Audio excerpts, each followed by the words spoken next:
ঈশ্বরই স্রষ্টা আর ঈশ্বরই সেই বস্তু, তো সেটা কি করে হবে? তার উত্তরে এই ভাগবত বললেন, মায়া গুণৈ বিরচিতম। তিনি সৃষ্টি করলেন কিভাবে? তার মায়ার গুণে। মায়া গুণৈ বিরচিতম। এই যে জগৎটা দেখছো, এটা মায়া দিয়ে সৃষ্টি হয়েছে, সদা সর্বদা চেঞ্জ হয়ে যাচ্ছে, কখনো এক থাকে না। কেন? এর নেচারটাই তো এরকম। তা সংসার এই শব্দটার মানে কি? সম্যক সরতি যা সংসার। কিন্তু মজাটা হলো, দাদু একটা বিরাট বড় বাড়ি বানিয়ে গেলেন, তারপরে সেই ছেলে ওখানে থাকতে পারলো না, ওই বাঁকুড়ার কোনো গ্রামে কিংবা বর্ধমানের গ্রামে বিরাট একটা বাড়ি পড়ে থাকলো, লোকেরা দখল দখল করলো, তা গাছপালা হয়ে গেল, শেয়াল মেয়াল থাকে। কিন্তু ওই ছেলে, সে আবার কলকাতার উপরে একটা বিরাট বড় বাড়ি, আবার একই ভুল। দাদু করেছিলেন বর্ধমানে, এবার ছেলে বললো না, ওই সব জায়গায় থাকা যায় না, ওই একটা কি বইচি, মানে একটা নাম আছে বইচি বর্ধমানে, অবশ্য বইচির লোকেরা যেন রেগে টেগে না যায়, ভালো জায়গা। এখন তো যাই হোক, তো খুবই সুন্দর জায়গা। এখন এবারে তিনি কলকাতায় এসে, ওই ছেলে কিন্তু আবার একটা ভুল করে, ও কলকাতায় এসে কলকাতার খুব একটা নাম করা জায়গায় বিরাট বড় একটা বাড়ি করলো, কি নাই 3টে ঘরে 3 ছেলে থাকবে, তারপরে নাতিপুতিরা থাকবে, তারপরে এই হবে এরকম। এবারে সব 2টো ছেলে 1টি মেয়ে তারা চলে গেল বিদেশে। ওই বাড়িতে আবার গোলমাল, একটা ঘরেই শুধু আলো জ্বলে, বাকি ঘরগুলো সব অন্ধকার। আর 2 বুড়ো বুড়ি ফোনের সামনে বসে থাকে, কখন একটা ফোন আসবে। একটা ফোন আসবে জার্মান থেকে, একটা ফোন লন্ডন থেকে, আর একটা ফোন নিউ ইয়র্ক থেকে, বসে আছে। এখন ওই বাড়িটার কি হবে? প্রত্যেকে কি, এবার এখানে যারা এলেন, তিনি আবার একটা বিরাট বড় প্যালেসিয়াল বিল্ডিং বানিয়ে ফেললেন, করে বললেন না, আমার সব ছেলে থাকবে ওই ঘরে, এখানেতে পড়বে, ওইখানেতে শোবে, খেলবে, এটা এক্সারসাইজ করবার রুম, ওইটা সব। এবারে সব ছেলেগুলো এদিক ওদিক চলে গেল, ওই ঘরটা ঝাঁট দেবার জন্য, পরিষ্কার করতে আবার একজন মেক্সিকান লোককে নিয়ে। চলেছে, কিন্তু থামছে না কেউ। প্রত্যেকে যেই সুযোগ পাচ্ছে অমনি আবার ওইটাই করছে। আবার কিছুদিন পরে আঙুল মুখে দিয়ে, সর্বনাশ, কি হবে এখন, এটা আমরা কি করি? এই হয়েছে সমস্যা। তো সমস্যাটা হচ্ছে যে আমরা কিছুতেই মাথায় আসছে না, এই জগৎটা কিন্তু মায়া তৈরি, থাকবে না, আমিও থাকবো না, জগৎও থাকবে না। যখন আমি ঘুমিয়ে পড়ি, আমার জগৎ থাকে? থাকে না তো। যখন আমি ঘুমিয়ে পড়লাম, তখন কিন্তু আমার কোনো চিন্তা নেই, আমার কোনো সমস্যা নেই, জগতের কে কোথায় কি হলো না হলো কিচ্ছু জানি না। কিন্তু যেই ঘুম থেকে উঠলাম, অমনি টুক করে মায়া লাফিয়ে পড়লো, আবার চোখের উপরে সেইটা। সেই জন্য উনি বলছেন, এই যে জগৎটা সৃষ্টি করলেন ভগবান, কি দিয়ে করলেন? নিজের শক্তি দিয়ে। সেই শক্তিটা কি? মায়া গুণৈহি। এটা কে বলছে? ভাগবত বলছে, বেদান্ত বলছে না। কিন্তু বেদান্ত একই কথা বলছে, কিন্তু ভাগবত যারা ফলো করেন, তারা ভক্তিবাদী, ওরা বা বেদান্তের সঙ্গে ঝগড়াও করেন। না না, ভগবান সৃষ্টি হয়েছেন, ভগবানই করেছেন, সে তো বাবু আমরা তো বারণ করছি না, কিন্তু কথাটা হচ্ছে কি দিয়ে করলেন। যেই তুমি বলবে যে আর একটা জিনিস ছিল, সেইটা দিয়ে করেছেন, তখন তাহলে বলতে হবে ভগবান কিন্তু সম্পূর্ণ সর্বব্যাপী হতে পারেন। ইনফিনিট যে শব্দটা ইংলিশে ব্যবহার করে, সর্বব্যাপী, সর্বত্র রয়েছেন, তা তো হবে না। কেননা একটা জায়গা আছে যেখানে ভগবান যেতে পারেন না, কারণ ওই স্টকটা রাখা আছে ওখানে, সেটা দিয়ে দিয়ে উনি তৈরি করছেন জগৎ, তাহলে তো গোলমাল হয়ে গেল।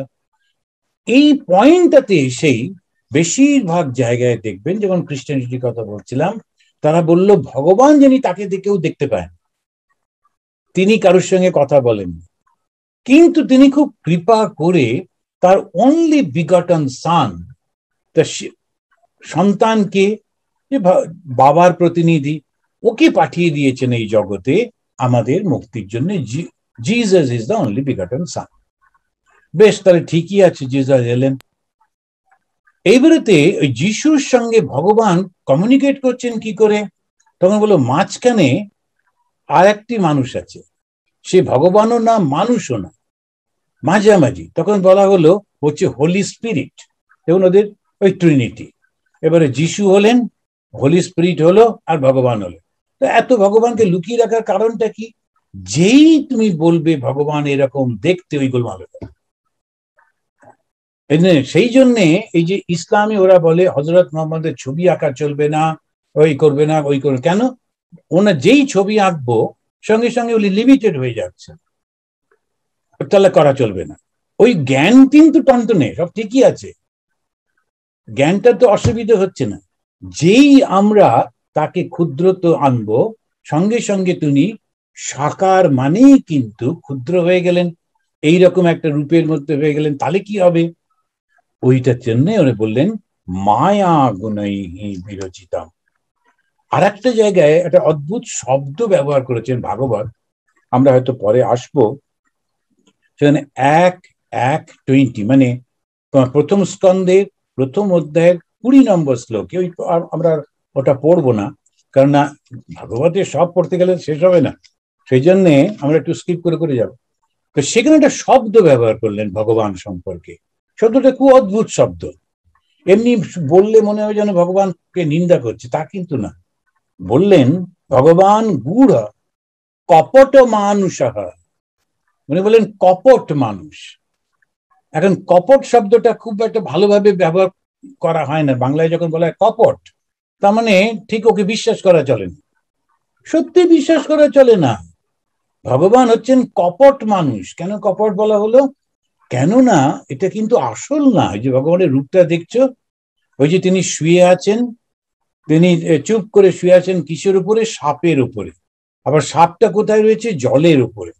এই সমস্ত একেবারে এই যে বর্ণনাগুলো আমরা দেখছি, আসল জলটা কি? নিরাকার। নিরাকারের মধ্যে সাকার রূপ ধারণ করছেন কি করে? তিনি তখন ওই সাপ মানে যোগের মাধ্যমে, সেই যোগী তিনি সেই তার গুণটাকে, শক্তিটাকে ব্যবহার করলেন, সেই ভগবান। সেই জন্য দেখুন পুরোটাই এইটা আমাদের মনে রাখতে হবে। তারপরে আমাদের ভাগবত যিনি রচনা করছেন ব্যাসদেব, তিনি একটা উদাহরণ দিচ্ছেন।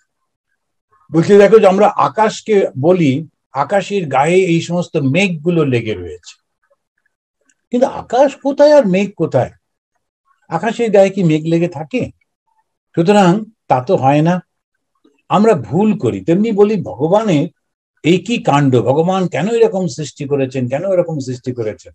ভগবান কিন্তু কোনো কিছু করেননি, সেটা একটু অদ্ভুত ভাবে। তারপরে অথবা আমরা যখন বলি যে ধুলোর ঝড় আসছে, এখন বাতাসটা ধুলোর মধ্যে রয়েছে, ধুলোগুলো বাতাসের সঙ্গে, বাতাসের কিন্তু কোনো সম্পর্ক নেই। ওই যখন ওই চললো, ধুলোগুলো এসে গেল, কিছুক্ষণ পরে ধুলো পড়ে গেল, একটা দুর্গন্ধের উপর দিয়ে যাচ্ছে, তখন আবার দুর্গন্ধ, আবার সুগন্ধের উপর দিয়ে যাচ্ছে, আবার সুগন্ধ, ও কিন্তু ঠিকই আছে, বাতাসের কোনো কিছু এসে যাচ্ছে না। ভগবান ওই ভালো মন্দ নানান রকমের মধ্যে দিয়েই কিন্তু চলেছেন, এইটা মনে রাখতে হবে। সেই জন্যে যে আমরা হিন্দুরা তুমুল উৎসাহে নবমীর দিনে ওরা একেবারে সেই হলো যে রামচন্দ্র তিনি জয়লাভ করেছিলেন বলে ইউপি টিউপির দিকে রাবণকে পোড়ায়, আবার রাবণকে ভয়ঙ্কর দেখাবার জন্য 10 মুন্ড করে।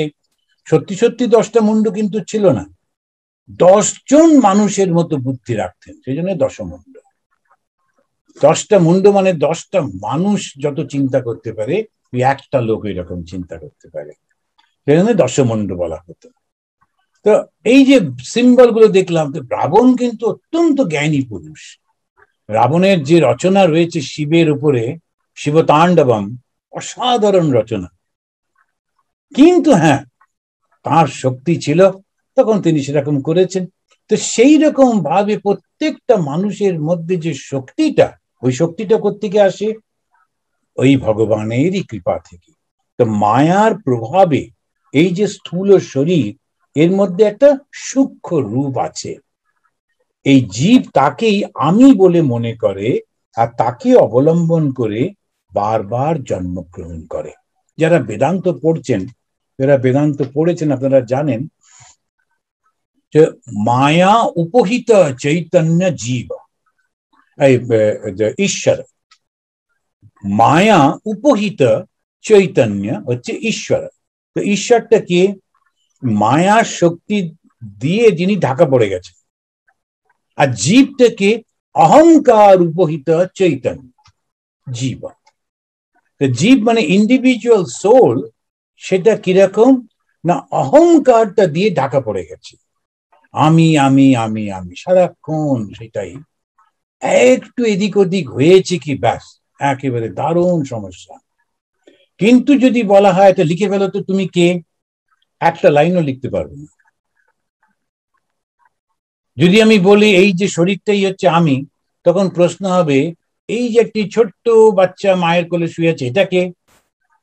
তুমি তো চেনোই না ওকে।